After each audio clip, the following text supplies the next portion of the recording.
Се враќаме во студиото, како што најавивме, Благојче Атанасовски, политички аналитичар. Атанасовски, добро дојавте во студио 10. Благодарам на поканата. Зборувавме за претседателските и парламентарните избори со претходниот гостин, продолжуваме на таа тема. Политички тоа е сега главен фокус, она што се случува. Еве да почнеме од претседателските. Имаме 7 потврдени кандидати за првиот круг кои собраа подписи, одат. Знаеме дека во вториот ќе бидат двајца и отприлика известно е кои ќе бидат тие двајца. Не верувам дека некој изненадување може да се случи. Вие ќе ми кажете, може би размислувате поинаку. Еве за првиот круг, прво ваша една кратка анализа и прогноза за тоа што може да се очекува. Многу често изјавувам дека ова според мене ќе бидат веројатно најинтересните претседателски избори во 33 годишната повеќе партиска историја на Македонија, од проста причина што имаме 7 кандидати. Споредбено само во 2009 година имавме толков број на кандидати, со оглед на тоа што повеќе претенденти има за кандидат за претседател, толку повеќе има и, да речеме, фрагментација на гласачкото тело, но тука станува збор за, да речеме, двајца кандидати од доминантните политички партии во така наречениот етничко-македонски политички блок со нивните коалициски партнери, двајца кандидати од така наречениот етничко-албански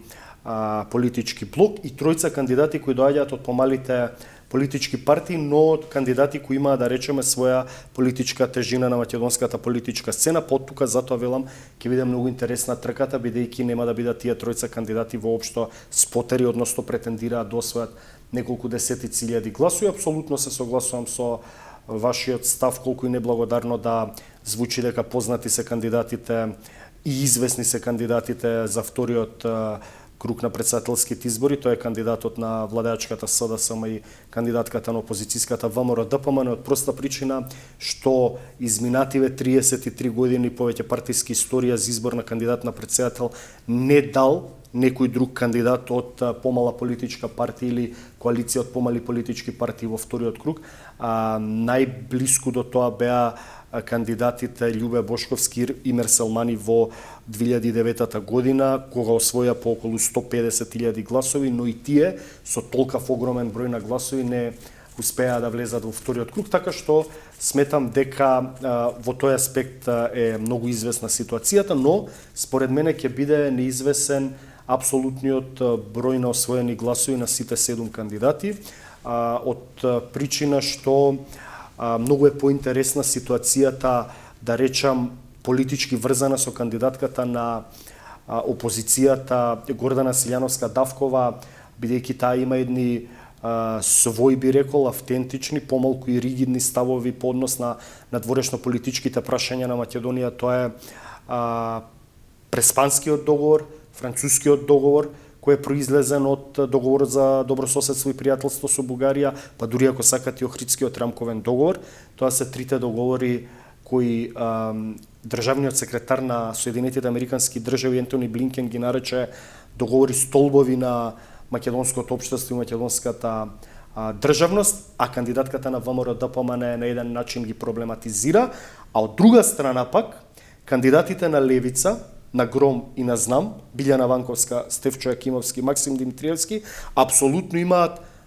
кристално јасни и чисти ставови по однос на овие прашања, односно тие тројцата се изјаснуваат дека се против апсолутно договорот за добрососедство и пријателство со Бугарија, од кој произлезе францускиот предлог, каде што како услов без кој не се може, мора да се прифатат прво уставните измени за внес на бугарите во уставот, па потоа Македонија да ги отвори преговарачките поглавја со Европската унија. Тие се и против Преспанскиот договор, Билјана Ванковска е против Охридскиот рамковен договор, така што во тој домен сметам дека од тој десничарски, условно кажано, гласачки резервоар најмногу ќе се распределуваат гласовите во однос на кандидатите на ВМРО-ДПМН,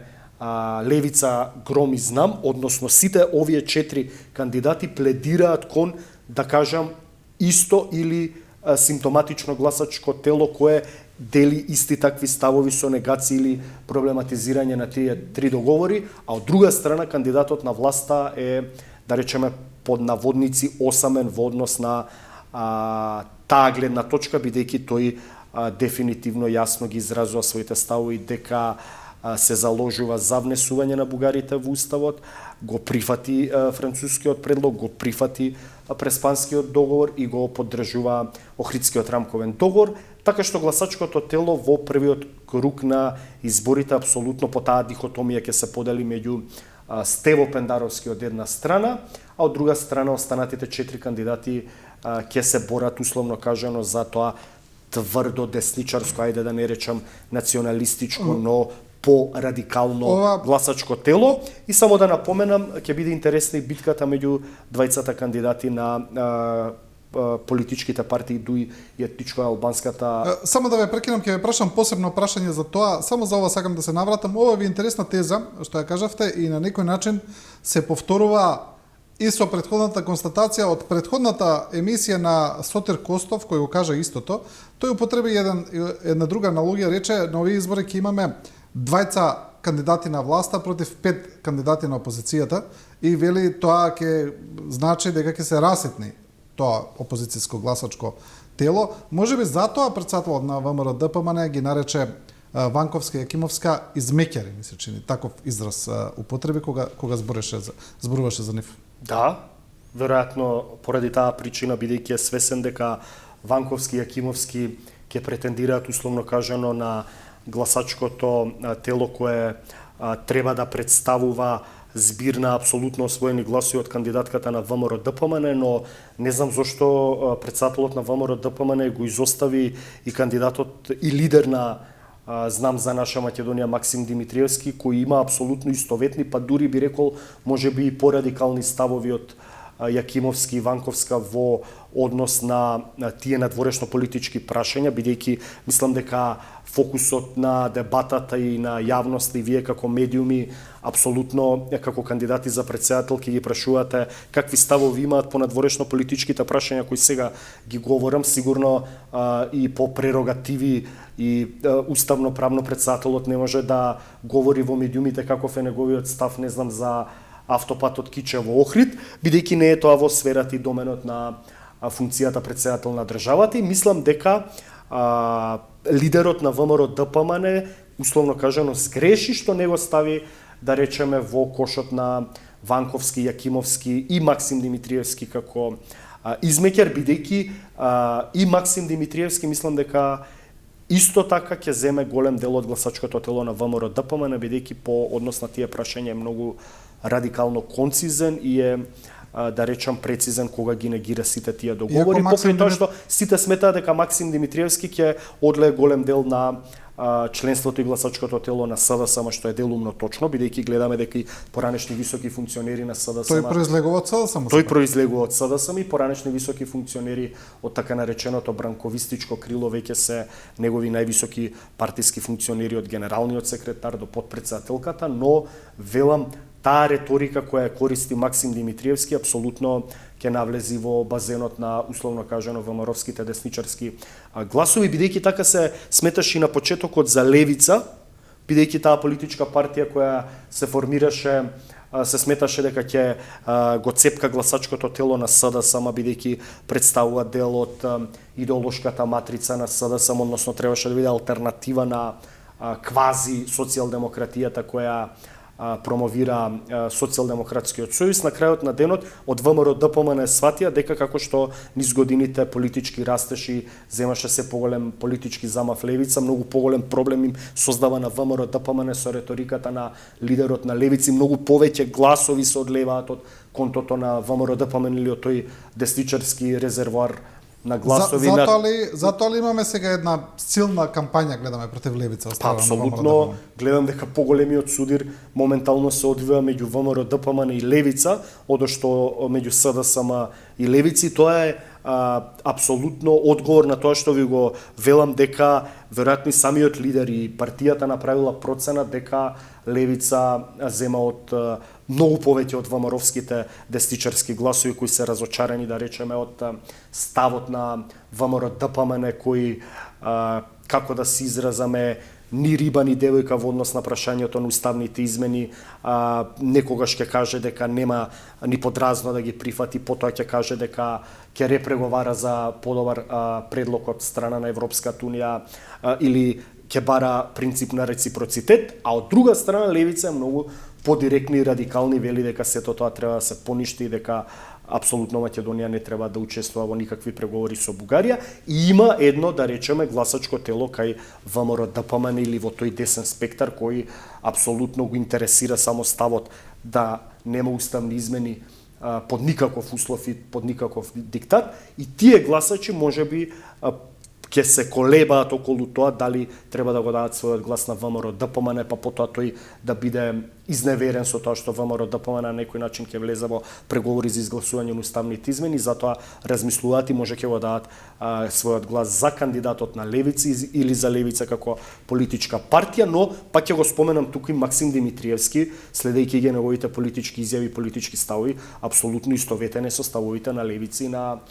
лидерот на Гром Стефчо Јакимовски, така што ќе биде многу интересна таа политичка битка и трка меѓу сите овие кандидати и мислам дека тука ќе се фрагментираат гласовите на тие четворица кандидати со тоа што апсолутно сметам дека Гордана Силјановска нормално ќе има најголем број на гласови и ќе влезе во вториот. Да, кога зборуваме за албанскиот дел каде што се студираат Бујар Османи и Арбен Таравари, интересен е да бидејќи двете партии излегува со ајде условно кажано најсилните кандидати. Добро, кај Дуи да речеме можеби најсилен би бил Али Ахмети, но знаеме дека тој вака теренски не учествува премногу во битките, така да можеме да кажеме дека е најсилниот кандидат. Дали оваа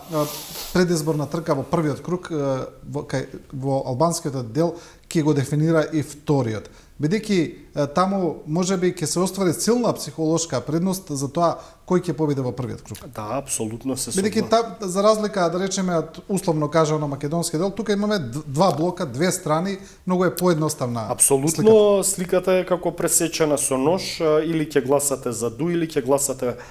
против Дуи за етничко албанската коалиција која апсолутно ќе води политичка реторика дека тие се обединиле само и само да го срушат Дуи и неговото дводецениско владење. И сметам дека исфрлувањето на кандидатот Бујар Османи од редовите на Дуи дојде на еден начин бидејќи Дуи беше притисната во зид од кандидатурата на Арбен Таравари кој до завчера беше коалициски партнер на Дуи и на СДСМ и во Дуи проценија дека е многу политички рискантно и политички опасно тие да не учествуваат со свој кандидат за претседател во првиот круг и да го поддржат условно кажано кандидатот на СДСМ Стево Пендаровски, бидејќи ако не го кандидира Бујар Османи, тие едноставно ќе беа исфрлени од политичката трка за претседател и хипотетички ако предпоставиме дека Арбен Таравари би бил само единствениот етничко албански кандидат за претседател и би освоил 100.000 гласови, а Дуи нема кандидат, тогаш апсолутно тоа ќе биде огромна психолошка предност за парламентарните избори на 8 мај. Затоа Дуи веднаш поита и побрза да го кандидира Бујар Османи, односно да даде свој кандидат за претседател и гледаме дека Дуи веднаш ја заострува својата националистичка реторика, веднаш поставува предизборни услови, го наметна да кажем условот дека после избори мора да се размислува и да се промени начинот на избор на претседател во собрание со двотретинско мнозинство, бидејќи на овој начин се мајоризира можноста за избор на претседател на непосредни директни избори од страна на втората најголема етничка заедница во Македонија, тоа е албанската, и гледаме дека Дуи веќе почнува со познатата реторика дека доколку не прифати ни една политичка партија или политичка коалиција прво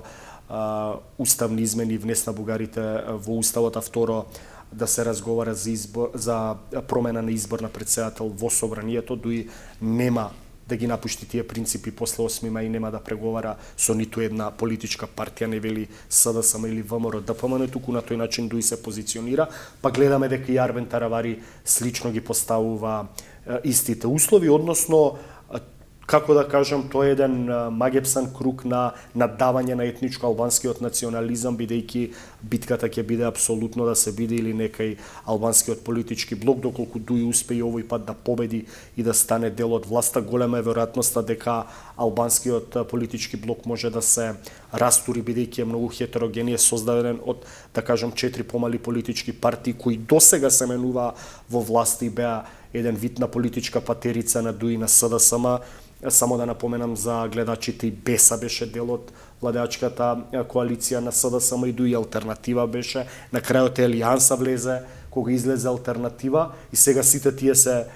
плюс со одметникот од Дуи Изет Меджити во еден широк опозицијски етничко албански фронт за да го симнат од тронот Дуи, така што кај нив ситуацијата е многу специфична, доколку успеат да речам да победат во така наречениот етничко албански политички блок или да имаат израмнет резултат со Дуи, но да бидат дел од идната политичка власт, да речеме со ВМРО ДПМН, тогаш таа етничко албанска коалиција би обстоила на подолги политички стази, доколку Дуи овој пат победи, стане дел од власта, мислам дека тие како политичка коалиција тешко би можеле да функционираат, бидејќи таму, да кажам, да имаат 15 пратеници, паритетно треба секој од тие 4 политички партии да има 3 до 4 пратеници, и тоа ќе биде многу тешко во таква хетерогена структура со четворица лидери со суета и политичко его, како што се Касами, Изет Меджити и Таравари, па да го спомнам и Гаши, би можеле да функционираат. Јас мислам дека таа политичка коалиција сега е еден вид на политичко нужно зло, и затоа тие се обединија, бидејќи сватија во изминативе неколку претходни изборни циклуси, ако одат разединето да се спротистават на Дуи, едноставно и моќта на Дуи и 2 децениското владење на Дуи, па ако сакат и Донтовиот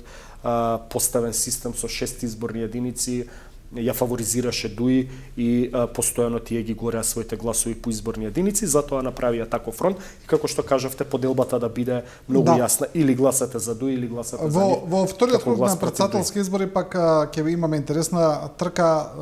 гледаме дека разликата на анкетите е многу помала помеѓу ВМРО ДПМН и СДСМ за претседателските кандидати во однос на парламентарните избори, така да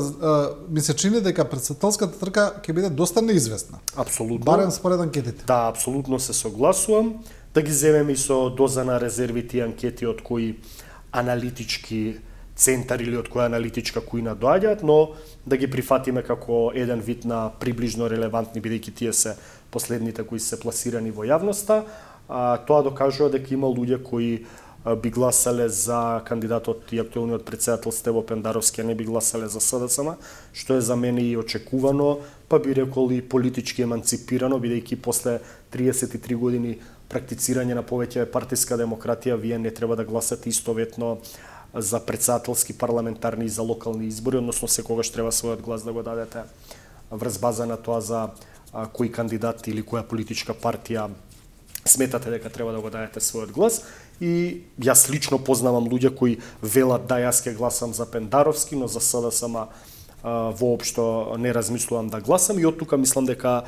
се тие анкети каде што Пендаровски има неколку проценти повеќе од, да кажеме, политичкиот рейтинг на СДСМ како политичка партија, и ќе видиме дали се тие анкети точни, односно во првиот круг на претседателските избори разликата меѓу Силјановски и Пендаровски би била минимално од неколку десетици илјади гласа, да речам 10, 15, 20 илјади гласа во корист на кандидатката на ВМРО ДПМН, што апсолутно би отворило многу интересна трка во вториот круг, бидејќи се поставува прашањето каде ќе отидат пред се етничко албанските гласови на политичките партии Дуи, но и на гласовите на кандидатот на Сдружената опозиција Арбен Таравари, бидејќи многу пати ме прашали, многу пати сум одговорил на тоа прашање, дали сметате дека албанците во вториот круг ќе го дадат својот глас за Пендаровски или за Силјановски. Јас на тоа одговарам дека е многу невкусно да сметаме дека после 33 години повеќе партиска демократија, албанците се уште ќе бидат насочувани од своите политички лидери за кого да гласаат. Сметам дека и самите албанци се веќе еманципирани и култивирани и како граѓани да излезат позади параванот и да го дадат својот глас за тој кандидат за кој сметаат дека Да. апсолутно ќе ги застапува и нивните интереси, што е легитимно, бидејќи е многу навредливо некој вие да го пренасочувате да го даде својот глас по претходен политички пазар меѓу ДУИ или коалицијата на албанците со ВМРО-ДПМН или СДСМ. И само да напоменам, мислам дека тука кандидатот и актуелниот претседател Стево Пендаровски е во известна предност, бидејќи да кажем има еден вид на позитивно мислење во албанската јавност во Македонија, за разлика од кандидатката на ВМРО-ДПМН, која со низините ставови во македонскиот парламент, каде што го критикувала и употребата на и самиот Охридски рамковен договор и сите тие одредби кои излегува од Охридскиот рамковен договор, но и употребата на албанскиот јазик. Кај албанците се создаде едно чувство дека таа е еден вид на албанофоб, што може би и не е така, но знаеме колку се сензитивни тие меѓуетнички односи, како да речеме албанската јавност и етничките албанци реагираат на некој кој апсолутно, да речеме, изразува тези против унапредувањето на јазичните, културните и етничките права на албанците, а кандидатката на власта во многу наврати од македонската говорница зборела против. И тука сметам дека тоа ќе биде тригерот кој можеби ќе ги мотивира или ќе ги сериозно размисли етничките албански гласови во вториот круг на претседателските избори да излезат и масовно да гласаат за Стево Пендаровски и тоа да биде еден вид анулирање на предноста на Силјановска, но апсолутно тука не сакам тоа да звучи дека сигурен победник е Пендаровски или сигурен победник би била Силјановска, како што кажавте и вие, претседателските избори ќе бидат многу поинтересни, многу понеизвестни од парламентарните избори. Да, но парламентарните тогаш таму нема да бидат толку неизвестни, ако гледаме чисто во поглед на двата блока, коалицијата на ВМРО-ДПМН и на СДСМ, сите анкети во континуитет покажуваат предност на ВМРО-ДПМН и тоа поголема предност, тие се повторуваат, значи можеме тука да изнесеме одреден заклучок. Ми се чини дека таму само прашањето ќе биде колкава ќе биде разликата во корист на ВМРО-ДПМН. Да, апсолутно така е, веќе и наративот и во јавноста, не само политичката, туку и во општествената и медиумската јавност е дека анкетите долго време на нас задаваат една солидна предност на ВМРО-ДПМН пред СДСМ и ВМРО-ДПМН го трасираат како релативен победник, апсолутен е да има, да речеме, над 61 пратеник, што мислам дека во овој даден момент апсолутно не е возможно, покрај тоа што лидерот на ВМРО-ДПМН и одредени политичари кажува дека ВМРО-ДПМН ќе претендира на 61 пратеник. Јас на тоа сум кажал дека е многу смешно, па и да речем политички манипулативно, од проста причина, за да освоите вие 61 пратеник ви треба да имате околу 500.000 гласови, а мислам дека на овие парламентарни и претседателски избори излезноста ќе биде можеби најмала во историјата на Македонија, односно ќе биде под 50%, така што релативната победа на ВМРО-ДПМН ќе се брои во освоени мандати и тие мислам дека сега создаваат една психолошка предност со постојаното повторување дека се апсолутен победник за да земат што поголем број на мандати за да не бидат до тој степен, да речем, уценувани за идно формирање на влада, но морам да напоменам дека и покрај тоа што велите и велиме, дека на парламентарните избори резултатот е многу поизвесен со релативна победа на опозицијската ВМРО-ДПМН. За мене ќе биде најинтересно и најнеизвестно формирањето на владата, бидејќи ќе имаме многу шарено лик собраниски состав, каде што ќе има партиципиенти преку пратенички мандати на политичката партија Левица. Одредени анкети даваат дека и пратеници ќе освои Максим Димитриевски. Не би сакал да влезам во доменот на шпекулациите колку би освоила Левици и Максим, но би биле парламентарни партии, па дури и партијата Гром може да се надева на освоени пратенички места, да речеме, во изборната единица 1, така што сите тие политички комбинаторики и математики одат во насока дека во постизборната разврска ќе биде многу интересно да се следи какви ќе бидат преговорите за формирање на идната македонска влада и ќе биде многу, да кажам, тешко за мандатарот да состави една влада во која ќе треба да направи стабилно парламентарно мнозинство. релативно мнозинство, вие може да имате од 61 пратеник, но е многу тешко да владеете, бидејќи имате коалицијски партнери, особено ако ја земете етничко албанската опозиција да ви биде ваш коалицијски партнер, а тоа да не биде ДУИ, како што кажав, таму има 4 политички партии кои ќе имаат по неколку пратеници, не се стабилни, да речам, нивните политички лидери или се подводливи на американското влијание кај нас, така што сметам дека Македонија се движи кон една многу неизвестна политичка разврска. Јас велам дека најдобро би било после избори, ако се однесуваме ние политички државнички, што се вели да спласнат тензиите, да се заборави на сите обвинувања и конечно најголемите политички фактори, политички коалиции да седнат, ако треба нека формираат и некоја широка коалицијска влада со која ќе треба да се отворат уставните измени, да се изгласаат уставните измени без да има обвинувања за предавници и патриоти, да се почнат преговорите со Европската унија и тоа да биде еден мандат од 2 години, па потоа да се оди на нови избори за да се направи чиста политичка влада, односно јас тоа го велам дека Македонија се движи кон така наречено бугарско сценарио. Или ќе има, да речеме, коалиција меѓу најголемите политички партнери од власт и опозицијата и од така наречениот македонски етнички и албански етнички блок, или мислам дека постизборно голема е веројатноста да биде многу тешко да се формира влада меѓу сите пратенички групи, и Бугарија тоа го живееше цели 2,5 години, каде што 3 или 4 пати ги преповторуваше изборите и функционираше со техничка влада. Сакам да завршам дека дека се уште и го живее во Бугарија. Веќе може и да одат на нови избори. Сакам да кажам дека и во тој аспект најмногу мислам дека би бил победник ДУИ, бидејќи и на ДУИ му одговара да се продолжи со еден вид на техничка влада, бидејќи нивниот висок функционер Талат Џафери е технички премиер, и мислам дека ДУИ ќе ги подигне влоговите постизборно, доколку сака да формира влада со ВМРО ДПМН, бидејќи во изминативе неколку години ја гледаме реториката кон ДУИ од страна на ВМРО ДПМН дека во ниеден случај нема да формираат влада со ДУИ, дека тие се најголеми криминалци, дека тие предводат државата, СДСМ се кираџи. Од друга страна, етничката албанска опозиција, ако сака да формира влада со ВМРО ДПМН, ќе мора да постави многу условно кажано понационалистички ставови од ДУИ, што на националистичка партија како ВМРО ДПМН не ја одговара, и затоа велам дека постизборните математики и комбинаторики ќе бидат многу интересни, ќе видиме кој на крајот ќе попушти, а равенката е многу јасна. Или ВМРО ДПМН ќе попушти и за да формира влада ќе мора да ги изгласи уставните измени, или ДУИ и коалицијата на етничко албанските политички партии ќе ретерираат од својот услов дека без носење на уставните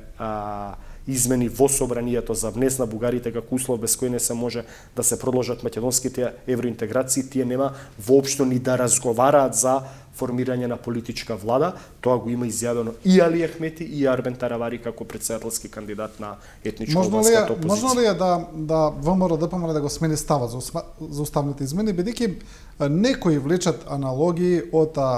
представувањето на кандидатката за претседател професорката Силјановска Давкова, каде таа зборува дека уставот треба да се смени. Таа спомнува други категории во уставот во насока на подобрување на правниот систем, значи да појасниме, не зборува воопшто за бугарите во уставот, туку за сосема други категории, но некои влечат аналогии дека самото спомнување дека уставот треба да се отвара и да се менува на некој начин отвара врата за уставни измени кои се бараат и со преговарачката рамка. Апсолутно, но мислам дека тоа го става лидерот на опозицијата во политички тесна кожа, бидејќи самиот се набута, да речем, во таков политички ќорсокак, но не ми изненадува дека ВМРО ДПМН би влегла во изгласување на уставните измени само и само да дојде на власт, особено после 7 години, бидејќи од друга страна па ќе се постави прашањето за лидершипот на лидерот на опозицијата Христијан Мицковски, кој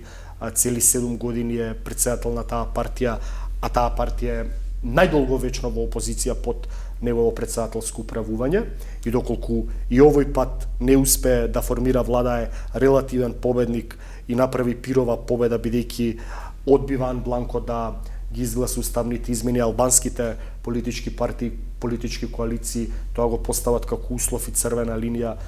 пред која апсолутно нема да отстапат, тогаш мислам дека самиот Христијан Мицкоски ќе се најде во една таква политички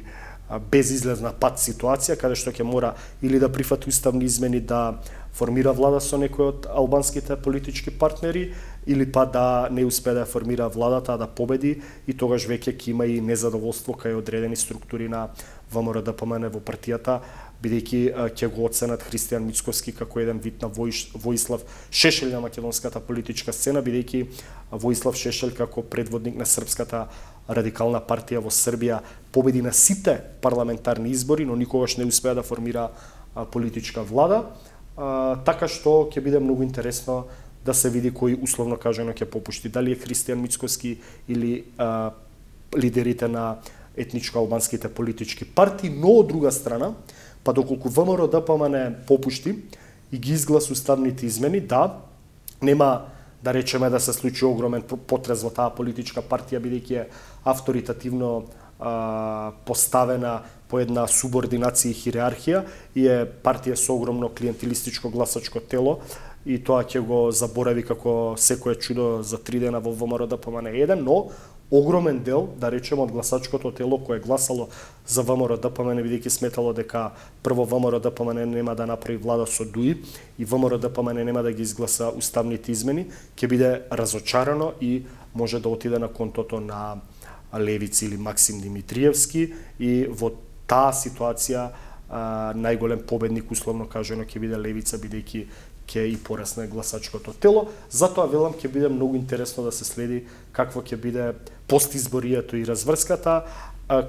бидејќи во моментов велиме дека анкетите ни покажуваат многу појасна слика на терен какви ќе бидат изборните резултати. Да, интересно, и за крај еден кус коментар ве молам, бидејќи немаме веќе време. Ми се чини дека на власта па не помагаат секојдневните афери. Исто така, еве, најновата е таа со возилата за владата, еден за прека 6 милиони евра набавка на возила со лизинг, како да некако афера за афера, воопшто не прекинуваат. Власта, за жал, не знам како да кажам, не знае кај тери со пасошите и со издавањето на личните документи. Мислам дека СДСМ направи голема политичка грешка во однос на тоа што сметаше месеци, па дури би рекол и години наназад, дека ќе направи така наречен Европски фронт со ДУИ Алијанса за албанците, дека на како да кажам, шлепање на тој Европски фронт може да победи или да биде колку толку израмнета со ВМРО-ДПМН. Гледаме дека ДУИ ја напушти таа идеја за Европски фронт и ќе оди сама, Алијанса отиде проти политиките на СДСМ, и сега СДСМ се наоѓа во една ситуација во која длабоко е веројатно разочарана од ДУИ и од своите коалициски партнери, и тука нема некој, да речеме, лидер кој хиерархиски ќе ги постави работите и внатре во владините коалициски односи, но и внатре во структурите на СДСМ, за разлика од ВМРО-ДПМН, која велам дека е авторитарно поставена и секој си го знае местото и улогата. СДСМ секогаш важела како еден вид на структурна клановска партија, поделена меѓу влијание на многу повеќе политички лидери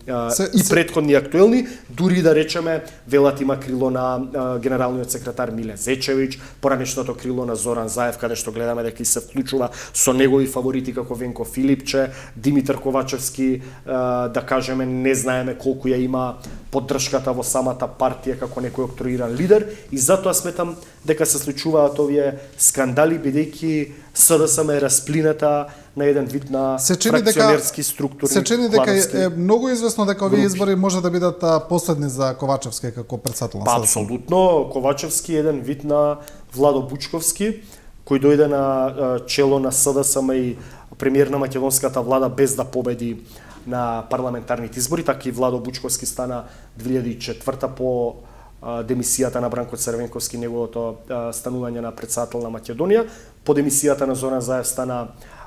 Димитар Ковачевски. Владо Бучковски на првото соочување со својот против кандидат Никола Груевски ги загуби изборите и веднаш беше сменет од СДСМ. Голема е веројатноста дека Димитар Ковачевски, ако не успее не да победи, туку да формира влада и СДСМ отиде во опозиција, ќе му се бар условно кажано да кажем политичката глава од тие внатре партиски, клановски структури и групи кои во СДСМ секогаш се конфронтирале, и јас многу пати сум го користел терминот дека СДСМ паѓа од СДСМ секогаш кога е на власт. Да. Атанасовски, ви благодарам за ова интервју. Благодарам на поканата. И со ова анализа го завршуваме ова Студио 10, почитувани, и ви благодариме на вниманието и на довербата. Останете со програмата на Телевизија 24.